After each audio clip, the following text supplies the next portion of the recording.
Hey, Sax friends, Joey Resendez here. Talking about the Ibert Concertino da Camera today, the first movement. If you don't know this piece, this is one of our greatest saxophone concertos, written in 1935, dedicated to Sigurd Roscher. If you don't know who Sigurd Roscher is, he was a very great saxophonist, responsible for some of our greatest works, commissioned Concertino da Camera, the Glasnost saxophone concerto, the Ingolf Dahl saxophone concerto, the Husa, the list goes on and on and on.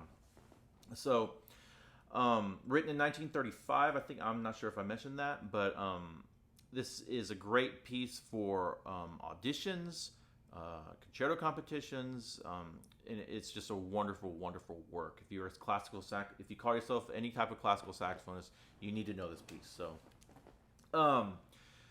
if you're new to it, I would start by practicing it in eighth notes. So, if you're got your metronome going about right here, I would practice it going like this. 1, 2,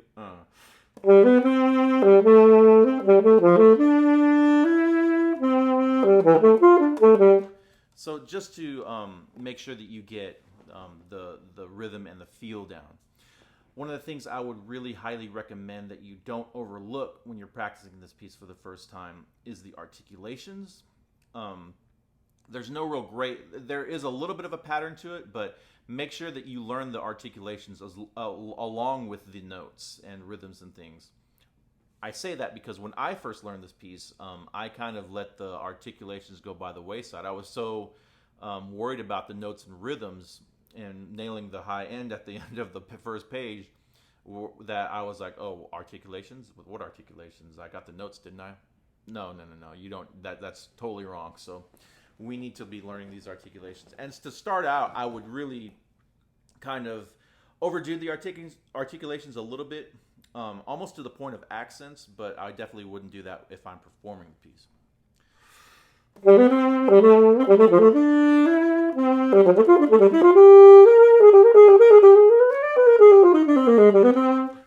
The first breath I would take would be in measure. Oh, if you don't have your measures numbered, go back and number your measures, okay? Because I'm going to be referring to some measured numbers here. I will flash some measures on the screen if I'm going to talk about something in depth a little bit.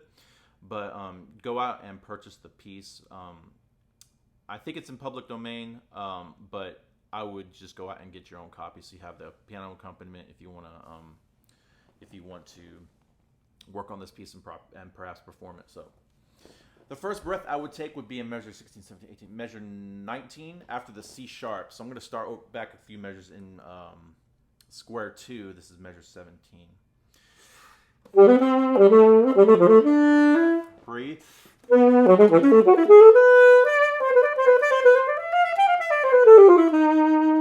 I would breathe after the end of that measure 2, measure 25.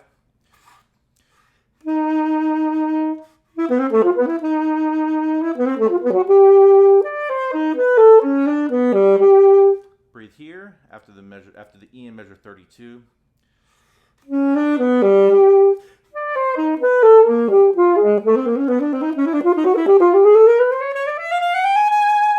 That lick I just played is ascending minor thirds. So we have this is measure 35, otherwise known as square 4. You have these thirds going up by half step, and they're minor thirds. If you don't know what a minor third is a distance of 3 half steps. So distance between these first two notes, F sharp and A, 3 half steps. Next two notes, G and B flat, minor third. A flat and C flat, minor third. So it's not that difficult, or it's not that crazy of a concept. It is a little bit of a finger twister, so you're going to have to practice that slowly to get that down. Also, please note the articulation pattern here. You have slur 8, the whole measure, slur 8, tongue 4, slur 8, tongue 4, tongue 4. So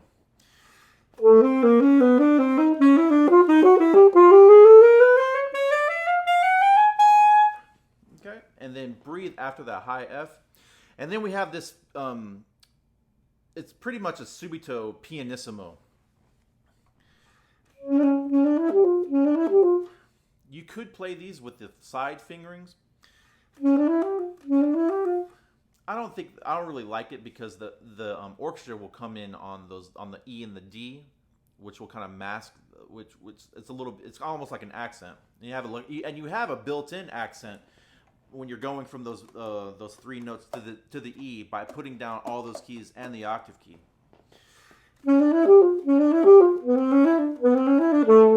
Watch out for your articulation here, starting in measure 43 on the F sharp. You could elect to do a fork F sharp there in measure 43 on the second F sharp you play in that measure, because you have the F natural going down right after it. There's going to be a lot of places in this composition, not just this first movement, but in the animato molto in the second movement, where you're going to have to do some cross fingerings, especially between A flat and B flat. So you got A flat to B flat, or B flat going to A flat. You could do that with the bis key, which won't be a cross fingering, but you're gonna have there are gonna be plenty of times where you're gonna have to go between A flat and B natural, because A flat and B flat with the side fingering, because a B natural will come right after that B flat. And I'm not a big fan of sliding off the bis key. I do it at some point. Sometimes I try to avoid it at all costs, though. That being said, you're going to have to do a lot of cross fingerings, and by cross fingerings I mean when you're going between two notes and you're having to lift keys and depress keys simultaneously. So, prime example of that would be between B and C. You're lifting up this while putting this down, and if you're not careful, you're going to get a blip in there. And that's why cross fingerings are kind of, I try to avoid them as much as possible. But the one you have to do a lot, I seem to have to tackle a lot, is going to be between A flat and side B flat. There's no getting around it, especially in this piece. Going back to the music here, in measure 45, you got starting on these low Bs. Make sure you're nice and robust there. Nice, robust low B there. And then starting in measure 47, we have this very famous run that goes up all the way up into the altissimo. Like I said, goes into the altissimo that culminates in measure 50, 51, measure 52 on the altissimo A.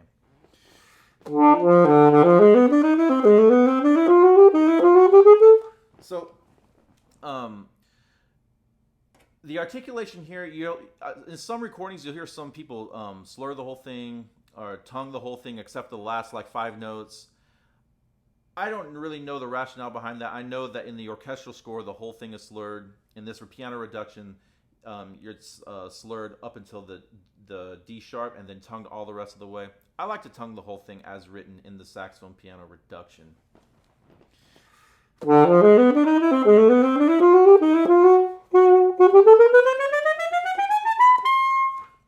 So, talking about fingerings there, going up to the altissimo A. So you got all the way up to the D sharp, and then I would cross on over to front E, front F. You just lift your ring finger up. F sharp. Add your side B flat to that, and then for the G sharp and A, you have a choice here. You can go over to the triangle G sharp, which is your pointer finger and lower two side keys in your right hand. So that's your F key, and then side B flat and side C together. And then in your left hand, you just finger a G with the octave key. It's a good fingering. And then for A, you could just lift this off, your top finger. There you go. I did that for a long time, but I'm really digging just doing this for right now. So E, starting on the E, going to F, F sharp, just like we did a little bit ago. And then for G sharp, I just like to lift my middle finger in my left hand. And then for A, we'll do that triangle. um, F, and then side C and side B flat, and then just your front F key in the top hand.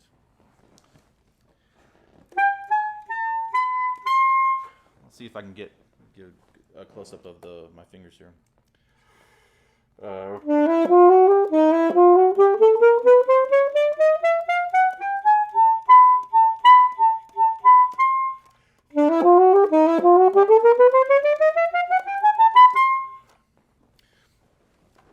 really like that way. It's a little bit of a little more of an unreliable fingering than the first one I showed you, but I like the way it tunes better, and with practice, I think I can make it sound, you know, just as good.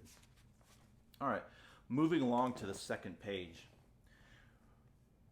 You have this rallentando over here. Make sure you tongue all three of these first three notes here, and starting in measure 62.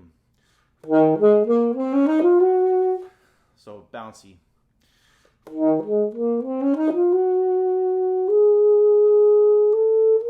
gonna have to cue your conductor or your pianist, whatever.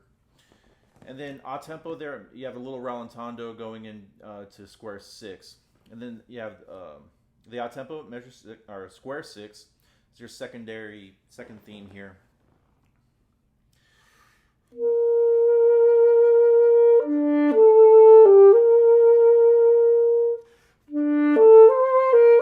I would really breathe where the phrase marks lie here. So they're breathing between the two notes in measure 70.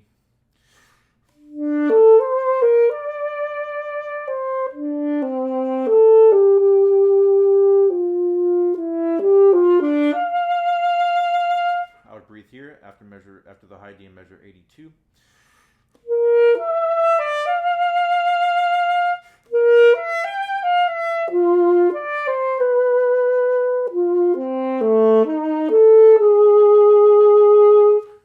This fun little lick coming up here. It's almost all tongued, but you have that slur to start the measure, and on count 2 between the C and the A natural.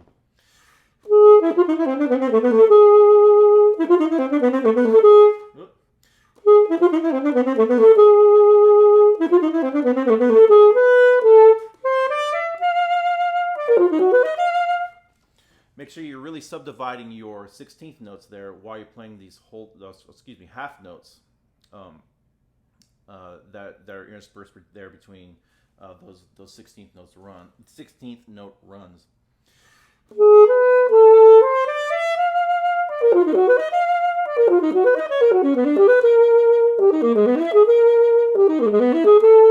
You would have to flip there at square 10. Because you have the D sharp afterwards.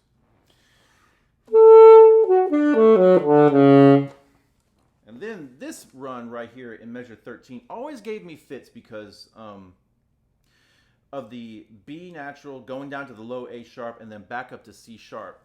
The trick to that is make sure that when you go down from B to A sharp, that you just don't hit the roller on the B flat key. You have to get your pinky and get it all the way down there to again then go up to the C sharp key. So you really have to get your pinky going there.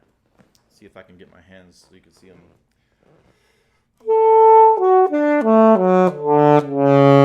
See how my pinky is all the way down? If you do this, you're gonna get. I've always got like a little blip there. I never got to a clean C sharp there. I always have to get down all the way on the keys so I can like work my pinky around. See that?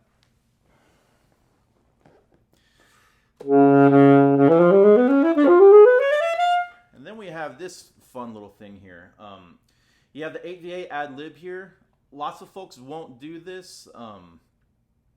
It's really kind of I really kind of hear this maybe on 10% of recordings and performance I hear of this. They'll actually go for the 8VA here.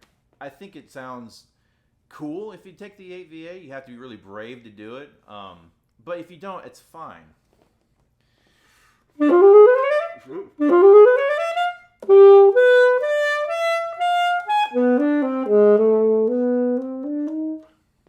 you want to do that, the 8VA, See if I can nail it here the first try. Let's see.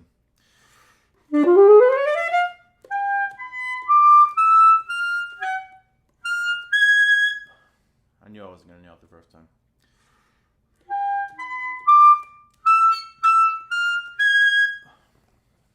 Maybe a little flat. If you want to do that, I would probably do the front F. I'm sorry, front E. Then I would definitely do the long G sharp, altissimo G sharp, which is the one I showed you earlier. The first one I showed you earlier. It's basically you finger an F, a top line F in the staff, and then you just add the side B flat and side C keys to that.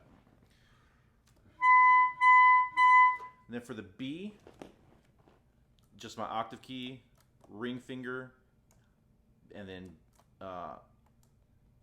palm D key, or C1 as it's called in the fingering charts you see in a lot of French etude books. And then with the triangle here on the bottom, F, and then T8 and TC. And then for C sharp, you could do your front F key, and then the one here.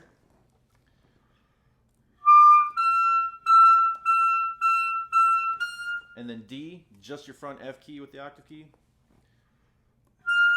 And then F, I kind of do I would finger it like an E flat, like a palm E flat with my side C key.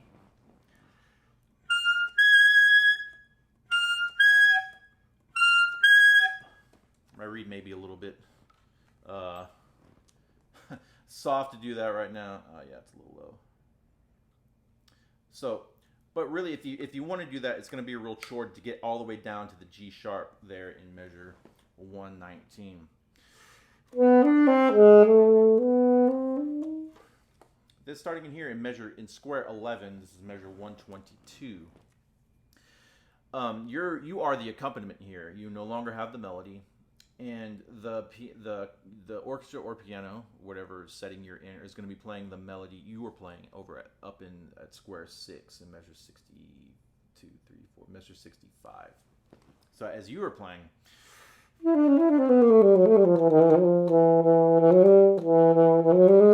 or whatever it is,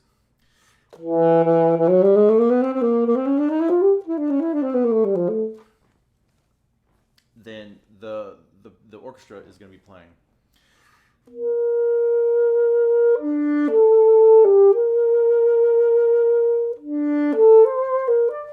While you are noodling around in there.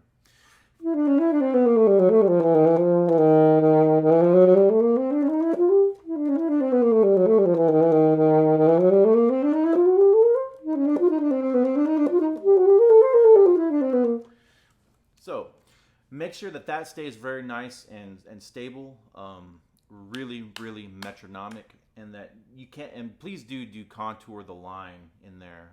Just don't, I would go up with the melody, go down with the melody. You don't want to be just completely stagnant. Make sure that you don't rush, obviously, especially here at the end of all that.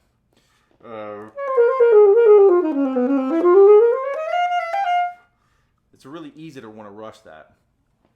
Then starting over here in measure 51, 2, 3, measure 53, you have this offbeat stuff.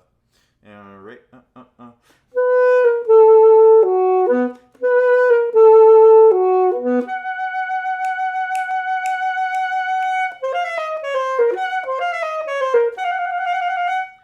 Then 163, you have a chromatic run, except it's not chromatic because you have E flat, D, then C, not C sharp. So you have a whole step in there. Otherwise, the whole thing is chromatic.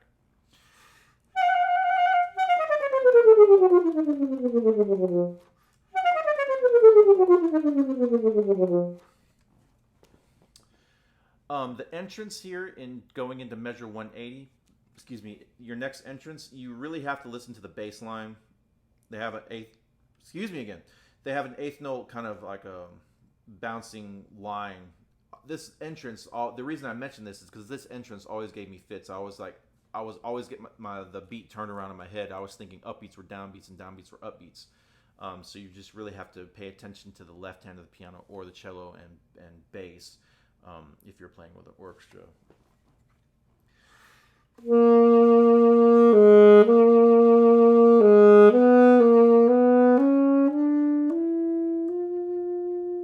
Probably definitely would do a side D there, right before the A theme comes back again.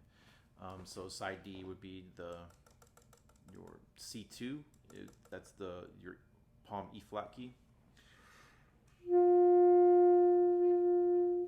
And then 18 through 22 are just basically a copy and paste from the first page.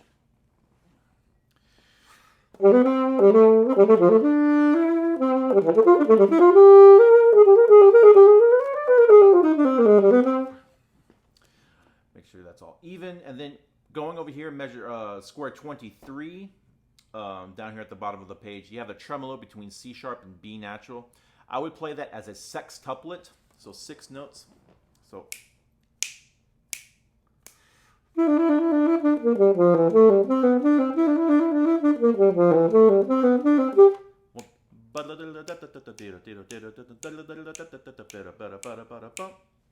and we have the tremolo, the trill, E to F for 4 counts. And that rounds out the movement. Really great piece of work here. I love this, and this has a special. I'm a little nostalgic about the piece because this was really kind of the first major work that I started to learn. I started to learn this when I was a senior in high school, and this is my first copy of the piece, my only copy of the piece really, and it's all falling apart and it's getting all yellow, and I should probably get another copy here, but it has all my markings in it from previous teachers and everything, so it's really, really great. So yeah, so obviously, I mean, I don't want to be a broken record or just state the obvious, but I mean, just nice, good, slow practice at the 8th note pulse will get you very far in learning this piece. Listening to recordings of this piece. Great recordings are probably the best, one of the best studio recordings, some of the best ones I'll just list. Arno Bornkamp, Claude DeLong, Gary Louis. There's many, many, many great recordings of this piece, so I would really implore you to listen to them all. And we'll go through the second and third movements at a later time. I'm about to go on a little vacation, so y'all keep practicing, and I'll see you guys later. Have a great day. Bye.